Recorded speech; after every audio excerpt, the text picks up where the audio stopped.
Katika harakati za kuboresha kilimo chenye tija nchini Tanzania, matumizi ya mbolea za fomi yamechukua chachu ya mafanikio kwa wakulima. Katika msimu wa kilimo wa mwaka 2025, mbolea za fomi zimejulikana kwa urahisi kwa wakulima kutokana na uwezo wa kuongeza rutuba kwenye udongo na afya ya mimea. Wakulima wa parachichi, viazi, miwa, vitunguu na mahindi wamekuwa wakishangazwa na matokeo ya mbolea za fomi. Wakulima wameshuhudia ufanisi na ubora huo katika mazao yao. Sisi tunajihusisha na kilimo cha parachichi. Shamba letu lina eka 14. Tumeanza kutumia mbolea za fomi mwezi wa kwanza mwaka 2025. Tumeona matokeo mazuri hasa kwa ile miti ambayo ilikuwa haijaanza kuzaa na ile ambayo ilianza kuzaa. Ile ambayo ilikuwa haijaanza kuzaa imeonyesha maua mazuri, pia ile ambayo ilikuwa imezaa imeonyesha matunda yanaanza kuwa makubwa, yanakuwa na rangi ya kijani. Pia tuna matarajio kuanzia mwaka ujao tuanze kutumia mbolea za fomi mapema, kwa sababu tumeshaona matokeo yake ni mazuri na tumeona yanafaa kwenye shamba letu. Pia tunawashauri hata wakulima wengine ambao wanajihusisha na kilimo cha parachichi watumie mbolea za fomi. Ukweli mimi nimekuwa mkulima wa siku nyingi sana, najua hivi vitunguu. Lakini binafsi katika mbolea tulikuwa tukizitumia, nadhani zimezoea ardhi ya hapa Mtandika, hazituletee matumaini mazuri zaidi. Ila kadiri ya kujiongeza, nikawa nimesafiri sehemu fulani, nikawa nimeenda kijiji cha Idodoma, sehemu ya wilaya ya Mpwapwa. Nimekuta kuna baadhi ya wakulima wanaitumia hii mbolea ya fomi. Kwa kweli nimependezewa nayo sana. Yaani nimependezewa nayo sana. Kwanza vifungashio vyao kuanzia kilo 25. Nicho kipenda zaidi. Ina maana kwamba hata kwa hali ya mtu ule wa chini mnyonge anaweza akapambana akafanyaje? Akaipata.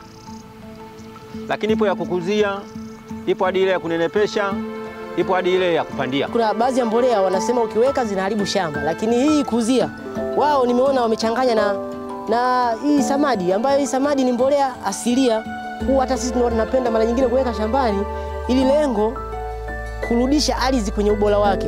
Kwa hiyo na hichi kitu kwenye hii fomi kuzia kinapatikana, na ndio maana mnaona kama hivi hali ya kitu hivyo kuwa. Hii fomi kuzia na nenepesha, kiufupi ukiweka kwa wakati inasaidia mmea kukua haraka. Badala ya siku 90 unavuna hadi siku 75. Kuna kundi linaloitwa Nguvu Kazi. Hili kundi na wakulima 102. Walipata mafunzo mwaka jana, yapata mwezi kama wa 9, wakaja kutupa taarifa sisi ambao tushiriki. Mwenyewe pia mkulima niliopo hapa kwamba kuna mbolea za fomi otesha, fomi nenepesha na fomi kuzia. Kwa unakuta baadhi ya wakulima walichukua fomi nenepesha, ndio mimi nilichukua fomi nenepesha kwa ajili ya viazi, lakini pia nilichukua fomi kuzia kwa ajili ya mahindi, na mahindi yangu shambani ukienda na ubora mkubwa. Uzuri wake wa hii mbolea, cha kwanza bei yake dukani ilikuwa bei ndogo kuliko mbolea zingine zote zile, lakini pia mashambani hatukupata magonjwa mengi, yale magonjwa ya vinyausi na vitu vingine.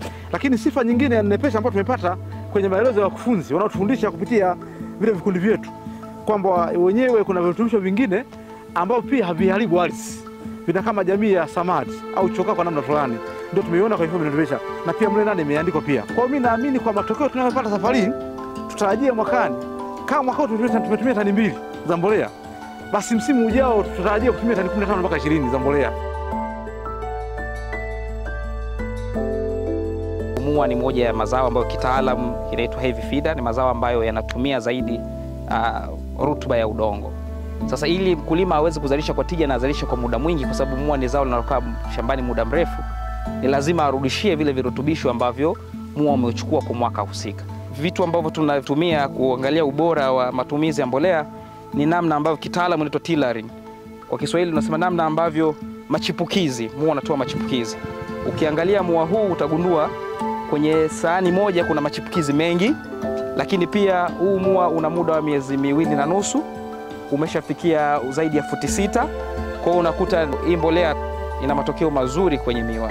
Wakulima wanatumia mbolea mbalimbali ikiwemo mbolea ya fomi. Kwa upande wa wakulima wetu wameanza kutumia mwaka huu, lakini tumeanza kuona matokeo chanya. Katika mashamba nao tunayokuwa tunalima yalikuwa ni mapya, akawa na changamoto, lakini tukawa tunatumia mbolea. Mbolea yetu tulikuwa tumetumia ni Fomii pandia, Fomii kuzia. Kwa hiyo imesaidia sana, mua ukawa uko katika hali moja nzuri. Mua unakuwa unakaa vizuri, masuke kwanza yanaongezeka, ukijani unazidi kuwa mzuri, lakini baada ya kutumia Fomii pandia na Fomii kuzia. Najishughulisha na kilimo cha mahindi, maharage, karoti, lakini pia viazi na mboga mboga. Katika kilimo changu natumia mbolea za Fomii kupanda pamoja na kukuzia, na huku kwetu tumepata mbolea ya Fomii kuzia ambayo nimetumia kukuzia mahindi haya yanayoonekana, lakini Fomii pandia pia nimetumia kwa mazao ya muda mfupi ambao pia ni maharage. Lakini kwa kutumia mbolea hii nimeona matokeo makubwa ukilinganisha na misimu mingine iliyopita. Ni mwaka wangu wa kwanza kutumia, lakini ninaona matokeo makubwa. Miaka ya nyuma nilikuwa natumia dapu, urea na keni, lakini kwa kutumia mbolea za Fomii nimeona kuna matokeo makubwa tofauti na kipindi cha nyuma. Lakini mazao yaliyopatikana pia, mahindi yote ni makubwa na ni mawili, lakini punje zake pia ni zimeshiba, yani zina uzito wa kutosha. Sehemu ambayo nilipanda maharage nikaweza kutoa debe moja, kwa kutumia mbolea hii nimetoa debe 1.5. Kwa hiyo matokeo yamepanda, sio sana misimu ambayo imepita. Mimi ni mkulima mdogo nayelima mazao mbalimbali kama maharage, viazi na njegele. Nalima kwa kutumia mbolea za Fomii kuzia. Ni mbolea ambayo nimeanza kuitumia msimu. Ni mbolea nzuri ambazo zinaleta matokeo mazuri. Mwanzo tulivyoanza biashara hii ya usambazaji wa mbolea kwa mkoa wa Iringa, tulikutana na changamoto kadhaa. Bidhaa yetu sisi ilikuwa ni mpya. Kwa hiyo kuna muda ilikuwa inatulazimu kutumia muda mrefu sana kumwelimisha wakala au mkulima ili aweze kuielewa mbolea yetu. Na pia tulifanya jitihada za kupita maeneo mbalimbali ya mkoa wa Iringa na wilaya zake katika ngazi ya vijiji kabisa. Tukazungumza na wakulima, tukazungumza na mawakala. Nashukuru majibu yalikuwa mazuri na wameitikia mwito wetu, walianza kutumia mbolea zetu, na kwa sasa hivi kwa hapa Iringa tu tuna mawakala ambao wapo active almost 40.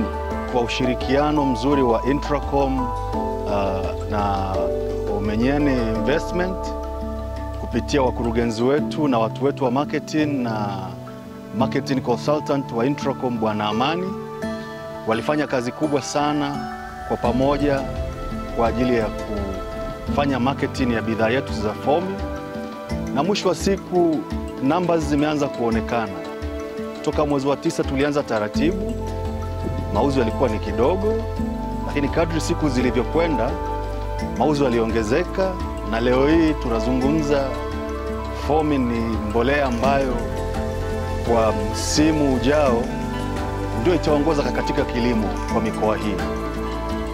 Kwa hiyo lazima tuwe na tahadhari. Kama kipindi hiki tumeweza kuuza kiwango cha tani 3,000, maana yake ni kwamba msimu ujao tutauza mara 3 mpaka mara 4, kwa maana ni tani 10,000 na kuendelea.